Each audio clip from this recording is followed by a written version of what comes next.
मतगणना को लेकर प्रशासन अलर्ट, 300 से अधिक कर्मचारियों की लगी ड्यूटी, सुरक्षा को लेकर पुख्ता इंतजाम। एसपी बद्दी ने बीबीएन क्षेत्र का किया निरीक्षण, थाने और ट्रैफिक में लगे वाहनों का किया निरीक्षण, अधिकारियों को दिया उचित दिशा निर्देश। विश्व एड्स दिवस पर शिमला में जागरूकता अभियान, नर्सिंग कॉलेज की छात्राओं ने किया जागरूक, HIV संक्रमण के बारे में दी जानकारियां। सोलन में एक घर में लगी आग, आग से लाखों का हुआ नुकसान, कड़ी मशक्कत के बाद आग पर पाया गया काबू। और मौसम विभाग ने जारी किया अलर्ट, 4 जिलों में भारी बारिश और बर्फबारी की संभावना, आगामी 48 घंटे में बर्फबारी की संभावना। नमस्कार, स्वागत है हिमाचल प्रदेश के हमारे इस खास बुलेटिन में। मैं हूं आपके साथ दिव्या सिंह। खबरों की शुरुआत करते हैं। हिमाचल प्रदेश में 12 नवंबर को विधानसभा चुनाव हुए थे, जिसके नतीजे 8 दिसंबर को आने हैं और ऐसे में जिला प्रशासन ने मतगणना को लेकर अपनी तैयारियां शुरू कर दी है। इस बार बिलासपुर जिला में 300 से अधिक कर्मचारी और अधिकारी ड्यूटी पर तैनात रहेंगे। इसके साथ ही सुरक्षा व्यवस्था के भी पुख्ता इंतजाम किए जाएंगे। 8 दिसंबर को मतगणना सुबह 8 बजे से शुरू हो जाएगी और 8 बजे से पहले ही बैलेट पेपर लिए जाएंगे और इसके बाद बैलेट पेपर स्वीकार नहीं किए जाएंगे और वही काउंटिंग रूम में केवल मान्य राजनीतिक दलों के प्रतिनिधियों और इलेक्शन एजेंट को ही एंट्री मिलेगी, जिसकी मोबाइल फोन ले जाने पर प्रतिबंध रहेगा। और 8 दिसंबर को होने वाली चुनावी मतगणना को लेकर जिला प्रशासन ने कमर कसना शुरू कर दिया है, जिसके मद्देनजर जिला निर्वाचन अधिकारी और उपायुक्त बिलासपुर पंकज रॉय ने राजनीतिक दलों के प्रतिनिधियों व इलेक्शन एजेंटों के साथ बैठक कर उन्हें आवश्यक दिशा निर्देश भी दिए हैं।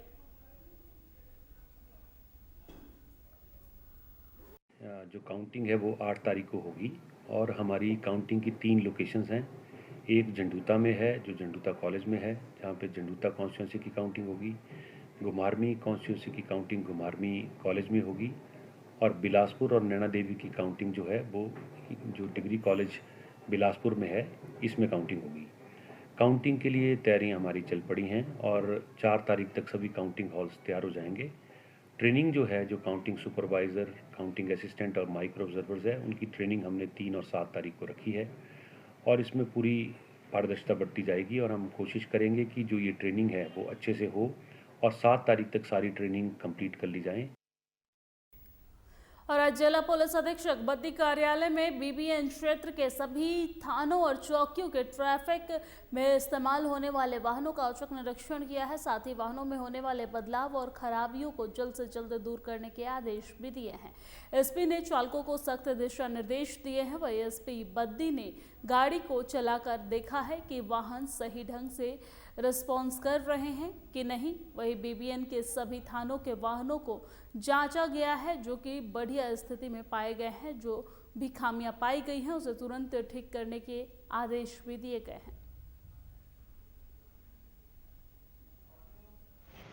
बीबीएन पुलिस की, बीबीएन क्षेत्र की हमारी जो रफ्तार स्क्वाड की फ्लीट है, जिसमें बाइक्स हैं, स्कूटीज़ हैं, हमारी गाड़ियां हैं, ये बैकबोन है। जब भी कहीं रिस्पांस टाइम देना पड़ता है, जब भी कोई इमरजेंसी होती है, जब भी कोई एक्सीडेंट का विषय होता है, इन्वेस्टिगेशन, तो ये गाड़ियाँ और फ्लीट ही यूज़ होती है। और हमने एक इनको अच्छा सा लुक दिया हुआ है, ये अच्छा वेल केप्ट और मेंटेन्ड है। समय समय पर सीनियर अधिकारी इनकी इंस्पेक्शन करते रहते हैं। जैसे आज आपने देखा मेरी टीम ने हमने इंस्पेक्शन किया, 90% बहुत बढ़िया स्थिति में है। जहाँ पे कुछ रिक्वायरमेंट है हम समय समय पे इनको अपडेट करते रहते हैं। रफ्तार स्क्वाड उम्दा काम कर रही है, बीबीएन की बैकबोन है। मैं आशा करूँगा कि मेरी टीम इसी प्रकार लोगों की सेवा करते रहें। और आज विश्व एड्स दिवस है और वर्ष 1988 के बाद से 1 दिसंबर को हर साल एड्स दिवस के रूप में इसे मनाया जाता है और इस दिन का उद्देश्य HIV संक्रमण के प्रचार की वजह से एड्स महामारी के प्रति जागरूकता बढ़ाना है और इस बीमारी की वजह से जिसकी भी मौत हो चुकी है उन्हें श्रद्धांजलि देना है। और इस अवसर पर राजधानी शिमला में रिज मैदान में नर्सिंग प्रशिक्षुओं ने एक नुक्कड़ नाटक और रैली के माध्यम से लोगों को एड्स के प्रति जागरूक किया है। अकाल कॉलेज ऑफ नर्सिंग बड्डू साहिब सरमौर की प्रशिक्षु छात्राओं ने आज शिमला के ऐतिहासिक रिज मैदान पर नुक्कड़ नाटक के माध्यम से लोगों को एड्स के प्रति जागरूक किया है। और इस अवसर पर छात्राओं ने एड्स के कारण बचाव और इलाज के साथ ही एड्स पीड़ितों के साथ होने वाले मतभेद को लेकर, भेदभाव को लेकर लोगों को जागरूक किया गया है। नर्सिंग कॉलेज की छात्रा दीक्षा ने बताया है कि लोगों में एड्स जैसी महामारी को लेकर जागरूकता बेहद जरूरी है ताकि इससे बचाव हो सके, साथ ही एड्स के मरीजों के साथ होने वाले भेदभाव को भी रोका जा सके। सभी को पता है आज 1 दिसंबर है, इसे हम विश्व एड्स दिवस के रूप में मनाते हैं। तो 1988 के बाद हमने ये मनाना शुरू किया था 1 दिसंबर से, इसलिए हम हर साल इसको 1 दिसंबर को ही मनाते हैं।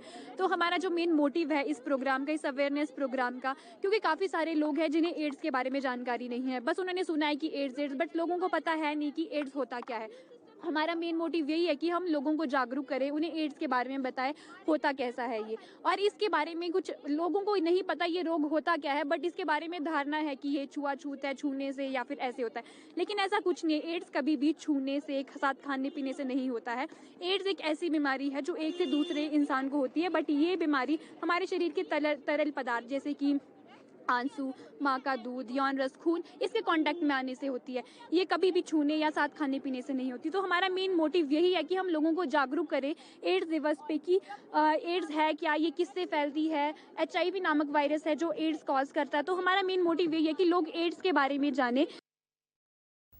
और हिमाचल प्रदेश के सरकारी स्कूलों में शिक्षक अब न ट्यूशन सेंटर चला पाएंगे और न है स्कूल से छुट्टी होने के बाद घर पर ट्यूशन पढ़ा पाएंगे। यदि वह ऐसा करते हुए पाए गए जाते हैं तो उनके खिलाफ जांच होगी। जांच रिपोर्ट के आधार पर उन्हें सस्पेंड भी किया जा सकता है। निदेशक उच्चतर शिक्षा विभाग डॉक्टर अमरजीत शर्मा की ओर से इस संबंध में आदेश जारी किए गए हैं। डॉक्टर अमरजीत शर्मा ने बताया है कि निदेशालय में लगातार शिकायतें प्राप्त हो रही है कि कुछ शिक्षक स्कूल में बच्चों को पढ़ाने की जगह ट्यूशन पढ़ाने का दबाव बना रहे हैं और उन्होंने कहा है कि सरकारी और निजी स्कूल के शिक्षकों के ट्यूशन पढ़ाने पर हिमाचल एजुकेशन कोड के तहत रोक लगाई गई है। निजी स्कूलों के शिक्षकों को भी बच्चों को ट्यूशन के लिए प्रोत्साहित करते हैं। उन्होंने कहा है कि अगर ऐसा मामला आता है तो नियम के तहत कार्रवाई की जाएगी। केवल सरकारी बल्कि मैं आपके माध्यम से कहना भी चाहता हूं कि प्राइवेट स्कूल्स के अध्यापक भी ये हमारे एजुकेशन कोड में और इनके जो कंडक्ट रूल्स हैं उसमें भी लिखा है कि कोई भी हमारे टीचिंग स्टाफ या जो हमारे सरकारी स्कूलों में अध्यापक हैं या दूसरे लोग भी हैं वो कोई भी प्राइवेट ट्यूशन्स नहीं पढ़ा सकते, पहली बात। दूसरा, हमें कुछ शिकायतें बार बार मिल रही थी, वो ज़्यादातर प्राइवेट स्कूल्स की थी कि प्राइवेट स्कूल्स के टीचर्स भी ट्यूशन पढ़ाने में वो कहीं ना कहीं बच्चों को मोटिवेट कर रहे हैं कि आप प्राइवेट ट्यूशन पढ़ें। तो इसलिए उनको सॉर्ट ऑफ एक बार हमने चेतावनी दी है कि इस तरह की बातों में ना उलझें और जो as per rules, as per norms जो उनका कर्तव्य है उसको निभाएं और ट्यूशन्स ना पढ़ाएं। और सोलन के सुबाथू रोड पर आज सुबह बिट्टू ऑटो के पास पारस वर्मा के घर की दूसरी मंजिला के कमरे में आग लग गई है। वही आग लगने के कारण कमरे में रखा सारा सामान जलकर खाक हो गया है। अग्निशमन विभाग की टीम सूचना मिलते ही मौके पर पहुंची व कुछ ही देरी में आग पर काबू पाया गया है। आग लगने से कमरे के अंदर रखा सारा सामान जलकर खाक हो गया है। घर में जब आग लगी तो उस समय घर में कोई सामान नहीं था, माफ कीजिएगा, कोई नहीं था। पड़ोसियों ने घर वालों और दमकल केंद्रों को इस बात की सूचना दी है। अग्निशमन अधिकारी कमलजीत ने बताया है कि उन्हें सुबाथू रोड पर पारस के घर आग लगने की जैसे ही सूचना मिली तुरंत मौके पर पहुंचकर आग पर काबू पाया गया है।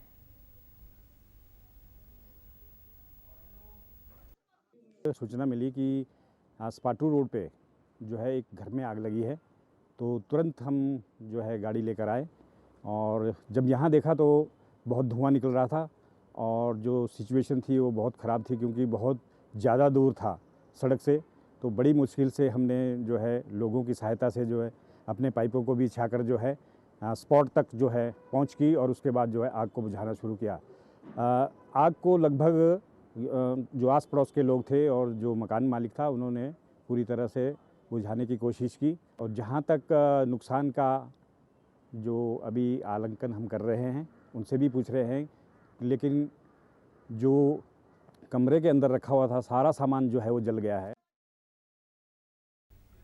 और खबर हिमाचल के धर्मशाला से है, जहां स्ट्रीट वेडिंग जोन बनाने और वेंडरों को सुविधाओं न देने के मुद्दे पर पूर्व आईएएस अधिकारी कैप्टन JM पठानिया सहित आधा दर्जन से अधिक संस्थाओं के प्रतिनिधियों ने नगर निगम की कार्यप्रणाली पर सवाल खड़े किए हैं। हालांकि पठानिया इसे वेडिंग जोन और वेंडरों के लिए एक जागरूकता कार्यक्रम चलाने की बात कर रहे हैं। उन्होंने धर्मशाला में जन चेतना शहीद स्मारक समिति और स्ट्रीट वेंडर एसोसिएशन सहित विभिन्न एसोसिएशन के पदाधिकारियों के साथ बुधवार को धर्मशाला में एक संयुक्त प्रेस वार्ता कर कहा है कि गलत नीतियों के कारण न केवल स्ट्रीट वेंडर बल्कि उपभोक्ता भी परेशान हो रहे हैं। उन्होंने कहा है कि मौजूदा समय में हर दिन 50 रुपये एक वेंडर से लिए जा रहे हैं, जो नियमों के खिलाफ है।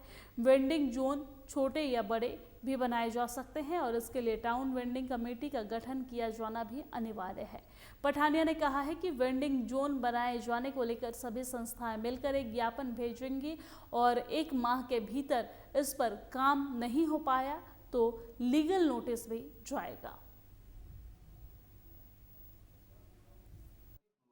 आज की प्रेस कॉन्फ्रेंस जो थी वो हमारा स्ट्रीट वेंडिंग जो धर्मशाला में हो रही है डिसऑर्गेनाइज्ड और उसमें जो एक्ट रूल और स्कीम की जो अवहेलना हो रही है उसके विषय में थी, ताकि हमारे स्ट्रीट वेंडर और हमारी जो पब्लिक है उनको इसकी जानकारी मिले कि वेंडिंग को ऑर्गेनाइज करने के लिए उसकी इम्पोर्टेंस क्या है और साथ में उसको ऑर्गेनाइज करने के लिए हमारे पास प्रावधान क्या है।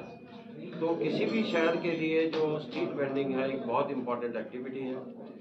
अब उसके लिए रेगुलेट करने के लिए और उसको ऑर्गेनाइज करने के लिए भारत सरकार ने एक्ट पास किया 2014 में, उसके बाद उसके रूल्स बने 2016 में हिमाचल में और 2017 में उसको इम्प्लीमेंट करने के लिए स्कीम बनी। लेकिन अनफॉर्चुनेटली उसका वेंडिंग प्लान जो 2015-16 में बनी थी उसको ना तो हमने उसको रिवाइज किया और ना ही उसको इम्प्लीमेंट किया। और अब खबर सोलन से है, जहां की रहने वाली आरती शर्मा ने योग में वर्ल्ड रिकॉर्ड बनाया है। आपको बता दें कि इस भाग दौड़ और तनाव भरे माहौल में योग जीवन की जरूरत बन गया है। युवाओं में भी योग को सीखने और सिखाने का खासा रुझान देखने को मिल रहा है। लॉकडाउन में फिट रहने के लिए योग करने की शुरुआत करने वाली सोलन की आरती शर्मा ने वर्ल्ड रिकॉर्ड बनाया है। बीते दिनों ऑनलाइन तरीके से world record research development organisation द्वारा हीरो क्रियाओं को लेकर विश्व स्तर पर की प्रतियोगिता का आयोजन किया गया था, जिसमें उन्होंने ऑनलाइन तरीके से भाग लिया और उन्होंने भुन मानसन उनके द्वारा इस प्रतियोगिता में भाग लिया गया है। इसमें मैंने भू नमन आसन में 45 मिनट 15 सेकंड होल्ड किया है और इसमें मैंने स्टार्टिंग में मैंने लॉकडाउन में शौक पे स्टार्ट किया था, क्योंकि उस टाइम हमें कुछ भी काम नहीं था और लोग घर पे बेले बैठे हुए थे, डिप्रेशन में जा रहे थे, बाहर हम निकल नहीं सकते थे। तो वहाँ से मैंने स्टार्ट किया। धीरे धीरे आज मुझे 2.5 साल हो गया है। मैंने नेशनल पे इंटरनेशनल पे WHRDO के पार्टिसिपेट किया है और आज मुझे बहुत खुशी हो रही है कि आज मैं वर्ल्ड रिकॉर्ड बना पाई हूँ और फर्स्ट रैंक आज मेरा आया है। धन्यवाद। और मेरे साथ हिमाचल प्रदेश की खबरों में फिलहाल इतना ही। मुझे दीजिए इजाजत। नमस्कार।